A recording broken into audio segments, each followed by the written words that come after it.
स्वागत है आप सभी का। आपके साथ मैं हूं ममता तिवारी। वक्त हो गया है राजस्थान लाइव का। सबसे पहले बड़ी खबर जैसलमेर से, जहां पर टांके में 2 बच्चों के शव मिलने से सनसनी फैल गई है। कोतवाली थाना क्षेत्र के बबरमगरा कच्ची बस्ती में दोनों भाइयों के अचानक गायब होने के दूसरे दिन दोनों के शव टांके में मिले हैं और परिजन हत्या का आरोप लगा रहे हैं। दूसरे दिन पड़ोसी के घर के टांके में दोनों बच्चों के शव तैरते मिलने से हर कोई दंग रह गए हैं और मृतक 6 वर्षीय आदिल और 10 वर्षीय हसनैन हैं। परिजनों ने बच्चों की हत्या कर शवों को टांके में फेंकने का आरोप लगाया है। सूत्रों के मुताबिक एक बच्चे के गले पर और दूसरे के सिर पर चोट के निशान है। पुलिस ने दोनों बच्चों के शवों को अस्पताल की मोर्चरी में रखवाकर परिजनों के बयान लेकर जांच शुरू कर दी है। संवाददाता सावलदान इस वक्त फोन लाइन पे हमारे साथ हैं। सावलदान, 6 और 10 साल की उम्र के बच्चों के शव मिले हैं, पूरा मामला क्या है? देखिए, ये बबरमगरा कच्ची बस्ती का ये पूरा मामला है और लगातार पुलिस विभिन्न पहलुओं पे जांच करे और कई जो मकान है उनके पास सीसीटीवी कैमरे हैं, उनकी फुटेज भी खंगाल रही है। आखिरकार ये 2 बच्चे कल घर से गायब हुए और आज अल सुबह दोनों बच्चों के शव है वो टांके में तैरते मिले हैं। जिस मामले को लेकर पुलिस को सूचना दी, पुलिस ने दोनों शवों को बाहर निकालकर जैसलमेर के अस्पताल मोर्चरी में रखवा दिया है और परिजनों के बयान लेकर वो परिजनों से जो संदिग्ध है, जिसपे परिजनों का आरोप है, परिजनों को शक है, जिसके आधार पर लगातार पुलिस जांच कर रही है। अभी तक दोनों शवों को अस्पताल मोर्चरी में रखा दिया गया और जहां परिजनों की सहमति के बाद ही पोस्टमार्टम होगा और पोस्टमार्टम रिपोर्ट के बाद ही खुलासा होगा कि आखिर इन बच्चों की हत्या हुई है या बच्चे गिरने से इनकी मौत हुई है। ये एक संदिग्ध परिस्थिति है। इन मामलों को लगातार जांच की जाएगी और दूसरी बार जो परिजन है वो दोनों बच्चों की हत्या का आरोप लगा रहे हैं और दोनों बच्चों के शरीर पर कई जगह चोटों के निशान भी बताए जा रहे हैं। जी ठीक है, लेकिन जो हत्या का शक जताया जा रहा है, क्या कहना है परिजनों का? क्या कोई दुश्मनी थी? क्यों बच्चों को मारा गया होगा? क्या इस पूरे मामले पर परिजन और पुलिस के द्वारा कहा गया है? देखिए, प्रथम दृष्टि से माना जाए तो परिजनों का आरोप है कि हमारी किसी व्यक्ति से अनबन और कई समय से रंजिश चल रही है। इस मामले का भी वो आरोप लगा रहे हैं। इसको लेकर पुष्टि जब ही हो पाएगी, जो पोस्टमार्टम रिपोर्ट होगी, जिसमें रिपोर्ट में ही जो जिक्र किया जाएगा कि बच्चों की मौत का मुख्य कारण क्या है। जिस मामले को लेकर पुलिस प्रथम दृष्टि से पुलिस ये मांग कर रही है, उनसे कह रही है कि जो पोस्टमार्टम कराओ, उसके बाद ही पुलिस विभिन्न पहलुओं पर गंभीरता से जांच कर पाएगी। और लगातार पुलिस संदिग्ध जिनको इन्होंने सूचना दी है उस मामले को लेकर पुलिस लगातार जांच में जुट गई है। जी ठीक है सावलदान, बहुत धन्यवाद आपका तमाम जानकारी देने के लिए। तो फिलहाल पुलिस इस पूरे मामले की जांच कर रही है। पोस्टमार्टम रिपोर्ट के आधार पर आगे की कार्रवाई जो है वो की जाएगी। फिलहाल मासूम के शरीर पर चोट के निशान जो है वो मिले हैं। आगे बढ़ते हैं। बालोतरा शहर की संदड़ी रोड पर देर रात एक दुकान में अचानक आग लग गई है, जिससे लाखों रुपए का सामान जो है वो जलकर खाक हो गया है। आग की लपटें देख पूरे इलाके में हड़कंप मच गया। आसपास से गुजर रहे लोगों ने तुरंत इसकी सूचना पुलिस और दमकल विभाग को दी। मौके पर पहुंचे फायर ब्रिगेड की गाड़ियों ने स्थानीय लोगों के सहयोग से 3 घंटे की कड़ी मशक्कत के बाद आग पर काबू पाया है। फिलहाल आग लगने के कारणों का खुलासा नहीं हो पाया है। आग पर काबू पाने के बाद स्थानीय लोगों ने राहत की सांस ली है। तो दुकान में आग का ये तांडव, लाखों का नुकसान बताया जा रहा है। तस्वीरें आपके सामने आप देख सकते हैं। फायर ब्रिगेड की टीम मौके पर पहुंची और फटाफट जो है आग पर काबू पाया गया, लेकिन तब तक जो सामान था वो पूरी तरीके से जल चुका था और लाखों का नुकसान जो है वो यहाँ पर हुआ है। लेकिन अभी तक कारण स्पष्ट नहीं हो पाए हैं कि आखिर आग किन वजहों से लगी। प्रथम दृष्टया शॉर्ट सर्किट हो सकता है, लेकिन अभी आग से लाखों का नुकसान जरूर हुआ है। और जैसे ही आग लगी, मौके पर लोगों की भीड़ इकट्ठा हो गई और तुरंत दमकल की टीम को सूचना दी गई। मौके पर पहुंची दमकल की टीम ने आग पर काबू पाया। प्रदेश में नशे के खिलाफ पुलिस लगातार कार्रवाई कर रही है और इसी कड़ी में जहां ब्यावर में 421 किलो से अधिक डोडा पोस्त जब्त किया गया है, वहीं चित्तौड़गढ़ में 70 किलो से अधिक डोडा चूरा पकड़ा गया है। पाली ब्यावर जिला पुलिस ने अवैध मादक पदार्थों के खिलाफ बड़ी कार्रवाई करते हुए नाकेबंदी के दौरान एक गाड़ी से 421 किलो 650 ग्राम डोडा पोस्त बरामद करने के साथ ही गाड़ी को जब्त कर लिया है। हालांकि ड्राइवर गाड़ी छोड़कर मौके से फरार हो गया। उधर चित्तौड़गढ़ की सदर थाना पुलिस ने हाईवे रोड पर नाकाबंदी के दौरान 70 किलो 300 ग्राम अवैध अफीम डोडा चूरा और हथियार के साथ 2 आरोपी को गिरफ्तार करने के साथ ही एक नाबालिग को डिटेन किया। तो 2 तस्वीरें चित्तौड़गढ़ और ब्यावर की है, जहां पर नशे पर नकेल कसने के लिए पुलिस प्रशासन लगातार एक्टिव है और जहां पर चित्तौड़गढ़ और ब्यावर में एक जगह डोडा चूरा जब्त किया गया है, दूसरी जगह 421 किलो डोडा पोस्त बरामद किया गया है।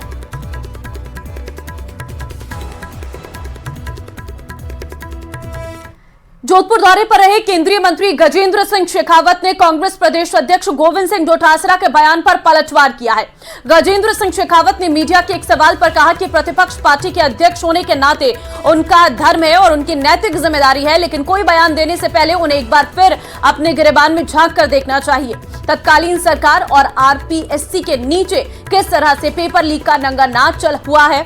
उन्होंने कहा है कि मैं तो डोटासरा जी से सिर्फ इतना ही कहना चाहूंगा कि अभी तो परतें उखड़नी शुरू हुई है।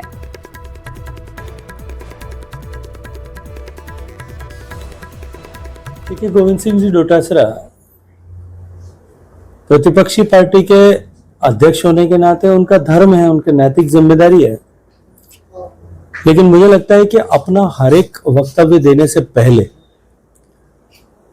उनको पिछले 5 साल जब उनकी सरकार थी उस समय में राजस्थान में किस तरह के हालात, किस तरह की परिस्थितियां थी, उसके बारे में एक बार अपने गिरेबान में झांक करके अवश्य देखना चाहिए।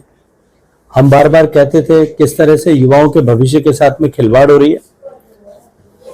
आरपीएससी और आरपीएससी के नीचे किस तरह से पेपर लीक का नंगा नाच सरकार के नेताओं के प्रश्रय में किया जा रहा है। मैं तो डोटासरा जी से इतना ही कहूंगा, अभी तो परतें उगड़ना शुरू हुई है, थोड़े दिन रुक जाइए। जब आंच नेताओं के कॉलर तक पहुंचेंगे तब मुझे लगता है कि बयान और सुर दोनों बदल जाएंगे। सिरोही में कांग्रेस नेता वैभव गहलोत ने बीजेपी सरकार पर जमकर निशाना साधा। मीडिया से बातचीत में वैभव गहलोत ने कहा कि बुजुर्गों को पेंशन नहीं मिल पा रही है, जनता अपने आप को ठगा सा महसूस कर रही है। सरकारी विभाग ट्रांसफर के बाद भी 10 दिन में अधिकारियों के नए ट्रांसफर हो जाते हैं, जिससे विभागों में अधिकारी स्टेबल तक नहीं हो पा रहे। काम न होने से जनता परेशान है। देखिए, आज आप सबने राजस्थान पत्रिका की खबर पढ़ी होगी जिसमें ये बताया गया किस तरीके से बुजुर्ग व्यक्ति सामाजिक न्याय अधिकारिता मंत्रालय और ऑफिस और कार्यालयों में चक्कर काट रहा है और उसको अधिकारी जवाब दे रहे हैं कि अभी बजट नहीं है, बजट आएगा तब पेंशन दी जाएगी। अफसोस होता है कि एक सम्मानजनक राशि जो बुजुर्गों को सम्मान स्वरूप दी जाने की बात कांग्रेस की सरकार ने लागू करी, माननीय पूर्व मुख्यमंत्री जी ने लागू करी थी पेंशन योजना सबसे पहले, और आज अफसोस है कि एक सम्मानजनक राशि तक भाजपा की सरकार उस पर भी राजनीतिकरण कर रही है। ये अफसोस होता है। एक बुजुर्गों के सम्मान की राशि के साथ ऐसा नहीं होना चाहिए। फर्जी शिक्षक, फर्जी दारोगा के बाद अब फर्जी डॉक्टर्स का भी खुलासा हो गया है। मतलब आपका इलाज, आपका ऑपरेशन करने वाला डॉक्टर ही फर्जी है। जिस अस्पताल में लोग सेहत की दवा लेने जाते हैं, जहां डॉक्टर से मिलने के लिए घंटों कतार में खड़े रहते हैं इस भरोसे से कि डॉक्टर साहब की लिखी दवा से उसकी बीमारी ठीक हो जाएगी, वहां से एक ऐसी खबर आई है जिससे सूबे के बाशिंदे हैरान हैं। जी हां, फर्जी दस्तावेजों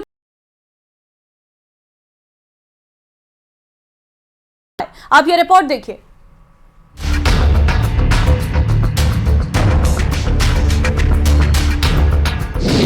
अंधेर गर्दी, ना नीट ना ही एमबीबीएस।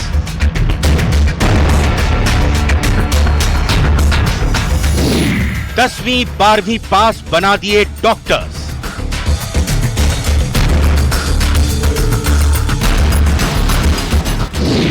कोई बना गायनेकोलॉजिस्ट तो कोई सर्जन।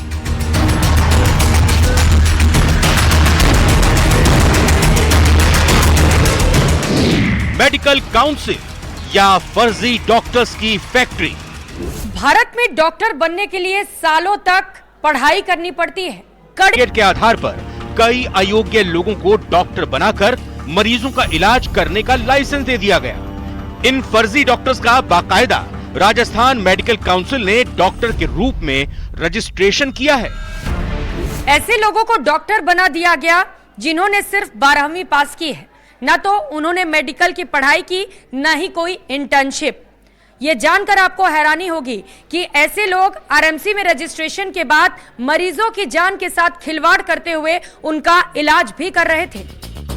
आरएमसी में चल रहे इस फर्जीवाड़े का खुलासा तब हुआ जब राजस्थान, हरियाणा, बिहार, महाराष्ट्र और तमिलनाडु की मेडिकल काउंसिल्स और मेडिकल विश्वविद्यालयों में दस्तावेज खंगाले गए। पड़ताल में सामने आया कि आरएमसी में पूरा खेल दूसरे राज्यों की काउंसिल्स में पहले से रजिस्टर्ड डॉक्टर्स के राजस्थान में रजिस्ट्रेशन करने की प्रक्रिया में सेंध लगाकर हुआ है। अभी एक जांच कमेटी 4 लोगों की बैठा दी है और अभी मैं सेक्रेटेरिएट जा रहा हूं और फर्स्ट हैंड रिपोर्ट लेके इस पे कड़ी से कड़ी तुरंत कार्रवाई करी जाएगी और पूरी जांच रिपोर्ट आने के बाद ही बताएंगे कि क्या अन्याय हुआ है। आरोप है कि ऐसे करीब 100 डॉक्टर्स का राजस्थान मेडिकल काउंसिल में विधिवत रजिस्ट्रेशन हुआ है। उनमें से कई डॉक्टर आज गायनेकोलॉजिस्ट और कई सर्जन तक बन चुके हैं। आरोप है कि फर्जी डॉक्टर्स ने ऑनलाइन आवेदन करते समय अलग अलग राज्यों की काउंसिल में रजिस्ट्रेशन सर्टिफिकेट और एनओसी में काट छांट कर फर्जी कॉपी अटैच की, जिसे राजस्थान मेडिकल काउंसिल ने बिना जांचे परखे फाइल में अटैच कर दिया। राजस्थान मेडिकल काउंसिल ने फर्जी डॉक्टर्स को मरीजों के जान के साथ खिलवाड़ के लाइसेंस भी दे दिए और आपको बताते चले कि ये मरीजों का इलाज भी कर रहे थे। हैरानी की बात तो ये है कि इसके लिए उनकी 12वीं तक की डिग्री को भी देखना आरएमसी ने वाजिब नहीं समझा। एक्चुअली जांच कमेटी बैठ के वही इसका जो डिटेल्ड इन्वेस्टिगेशन करेगी, तभी हमें को जो सही रिपोर्ट है, सही तथ्य है, वो हमें तभी मालूम पड़ेंगे। प्रारंभिक तौर पर रजिस्ट्रार को कोई एपीओ किया जा रहा है, निलंबित किया जा रहा है? उसका बैठ के अभी निर्णय करने हम, इसीलिए मैंने मीटिंग बुलाई है सेक्रेटेरिएट में, उसका बैठ के अभी हम तुरंत निर्णय करेंगे। फर्जीवाड़ा हुआ तो गजेंद्र सिंह खींवसर ने 5 सदस्यों की जांच कमेटी बनाई, जिसके बाद कमेटी की रिपोर्ट पर काउंसिल के रजिस्ट्रार डॉक्टर राजेश शर्मा, सहायक प्रशासनिक अधिकारी अखिलेश माथुर और कनिष्ठ 1 फरहान हसन को सस्पेंड कर दिया गया। अब खुलासा हुआ तो कांग्रेस ने भी सरकार को आड़े हाथों ले लिया। प्रताप सिंह खाचरियावास ने कहा कि मेडिकल काउंसिल के मामले में पूरी सच्चाई सामने आनी चाहिए। बीजेपी राजस्थान की फेल हो गई, आप सुन लेना। और जो ये मेडिकल काउंसिल का मामला हुआ है, इसमें ये जिम्मेदारी हमारी बनती है कि यदि कोई रिपोर्ट आई है, आपने एक अधिकारी को ईपीओ किया, पूरी सच्चाई सामने आनी चाहिए। पूरी रिपोर्ट आप जनता के सामने रखो, क्योंकि मेडिकल से जुड़े हुए मामले में कहीं गड़बड़ हो रही है तो अपराध है। यदि दवाई में, डॉक्टर में कहीं गड़बड़ हो रही है, दवाई या डॉक्टर या नर्सिंग स्टाफ या हॉस्पिटल के नाम पर, तो अब जनता कहाँ ले? यदि कोई ऐसा मेडिकल काउंसिल यदि गड़बड़ करने लग जाएगी तो वो सवाल इसको भी कांग्रेस बीजेपी में नहीं बांटकर आप जो अच्छे से अच्छा कर सकते हैं सरकार को करना चाहिए। राजस्थान मेडिकल काउंसिल के रजिस्ट्रार पद का कार्यभार डॉक्टर गिरधर गोयल को दिया गया है। रजिस्ट्रार पद संभालने के बाद डॉक्टर गिरधर गोयल ने दोषियों पर सख्त कार्रवाई की बात कही है।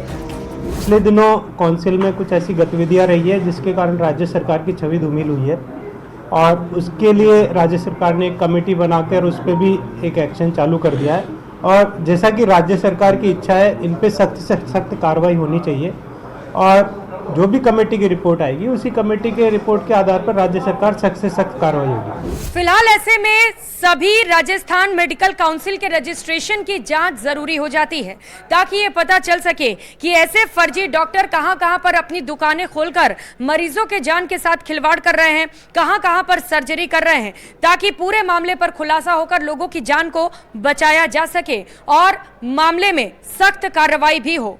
Bureau report, news 18 Rajasthan. आय से अधिक संपत्ति मामले में एसीबी ने आईएएस राजेंद्र विजय के ठिकानों पर रेड मारी और छापेमारी में आईएएस के घर से पूरा खजाना मिला है और एक के बाद 1 करोड़ की काली कमाई करने धन कुबेर आईएएस राजेंद्र विजय के पास जो कुछ मिला उसने सबको हैरान कर दिया। आप ये रिपोर्ट देखिए।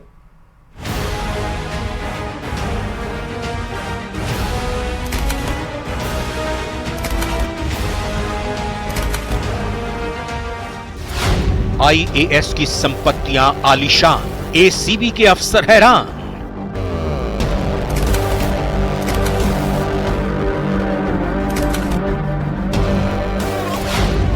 आईएएस की काली कमाई, हिसाब देने की घड़ी आई।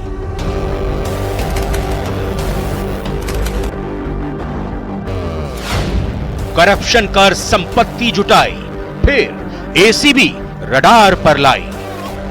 बड़े बेटे को आरबीआई पहुंचाया, छोटे बेटे से एनजीओ चलवाया।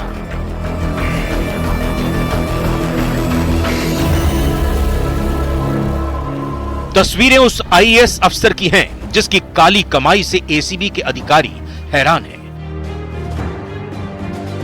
आपकी टीवी स्क्रीन पर नजर आ रही आलीशान इमारत तो राजेंद्र के बाप की कमाई की एक बानगी भर है, क्योंकि एसीबी की रेड में जो कुछ मिला उसने अफसरों को भी हैरान कर दिया।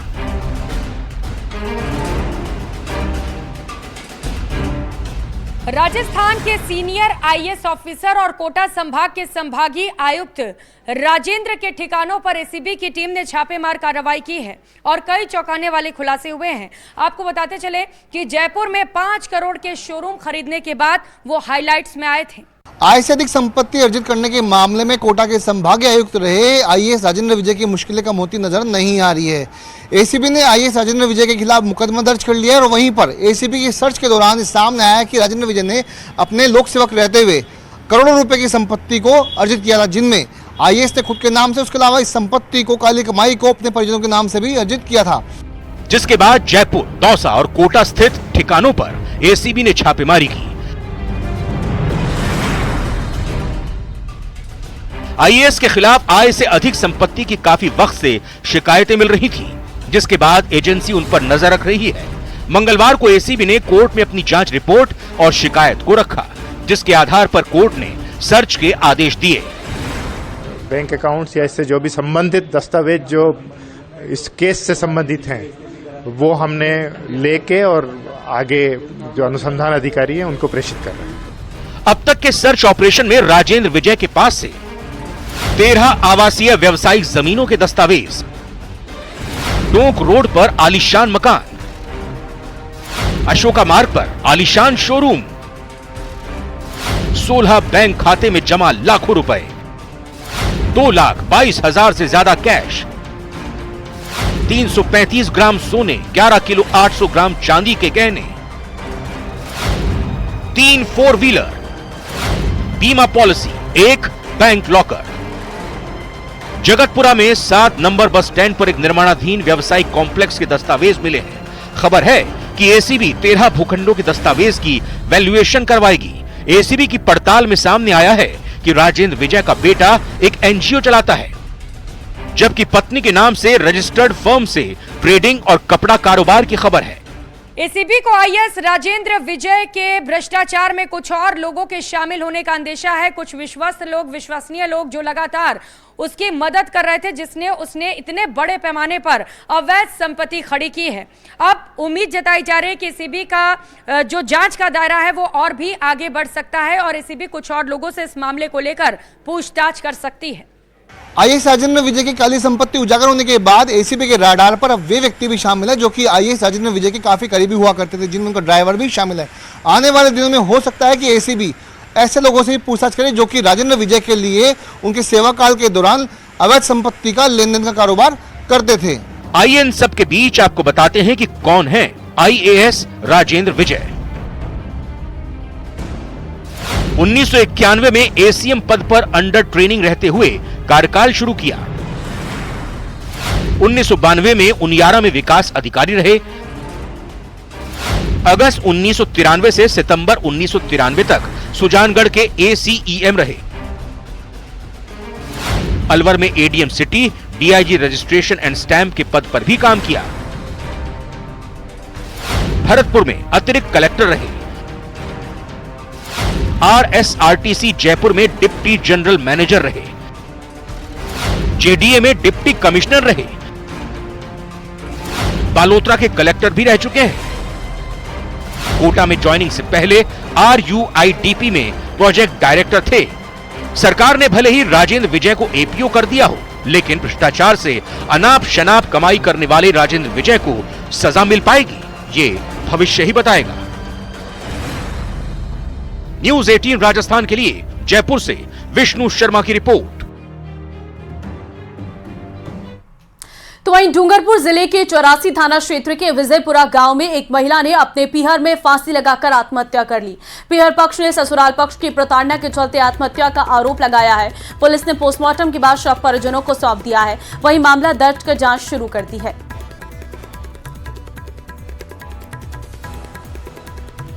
सूचना मिली थी मौजा विजयपुरा में श्रीमती जया पत्नी गौतम राव उसकी ससुराल से नाराज होकर करीब 8-10 दिन पहले उसके पिता के घर आई हुई थी, जिसने उसके बड़े भाई के घर में बल्ली से रस्सी से फंदा लगाकर आत्महत्या कर ली है।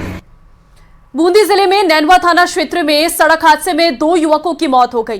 पुलिस के मुताबिक NH 148D पर ताकला गांव के पास अज्ञात वाहन ने बाइक सवार 2 युवकों को कुचल दिया। घटना के बाद अज्ञात वाहन चालक मौके से फरार। सूचना पर पहुंची पुलिस ने शवों को नैनवा CSC मोर्चरी में रखवाया, जहां रविवार सुबह परिजनों की मौजूदगी में शवों का पोस्टमार्टम होने के बाद शव परिजनों को सौंप दिया जाएगा।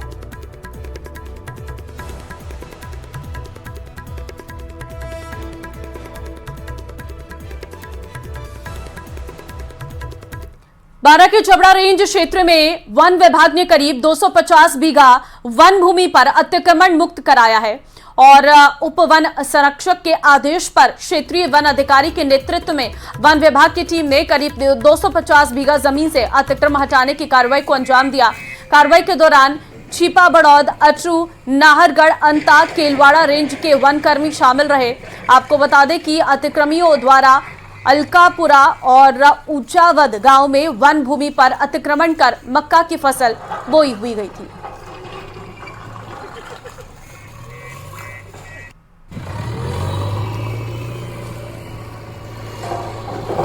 पोखरण के जैसलमेर रोड पर स्थित एक वर्कशॉप पर करंट लगने से एक मिस्त्री की मौत हो गई। पुलिस के अनुसार कस्बे में जैसलमेर रोड पर एक वर्कशॉप स्थित है, जहां मिस्त्री धीरेन्द्र परिहार काम कर रहा था। इस दौरान अचानक उसे करंट का झटका लगा, जिससे वो दूर जाकर गिरा और अचेत हो गया। आवाज सुनकर आसपास के दुकानदारों ने उसे तत्काल कस्बे के राजकीय अस्पताल पहुंचाया, जहां चिकित्सकों ने उसे मृत घोषित कर दिया। सूचना पर पुलिस अस्पताल पहुंची और शव का पोस्टमार्टम करवाकर शव परिजनों को सौंप दिया।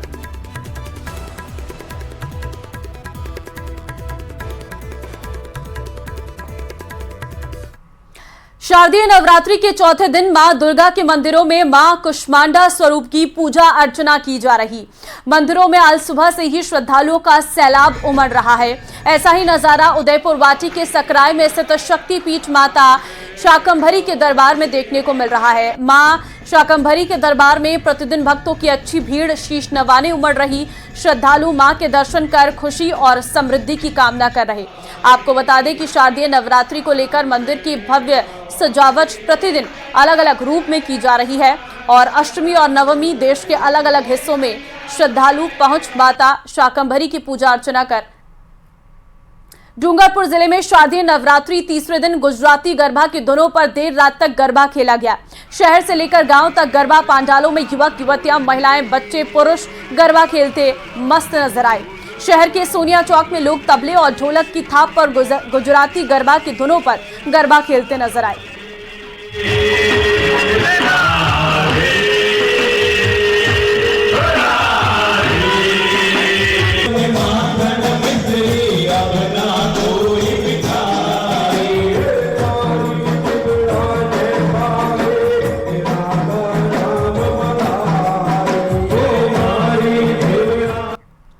और चलिए इस बुलेटिन में फिलहाल के लिए बस इतना ही। आगे आप देखिए स्पेशल रिपोर्ट। नमस्कार।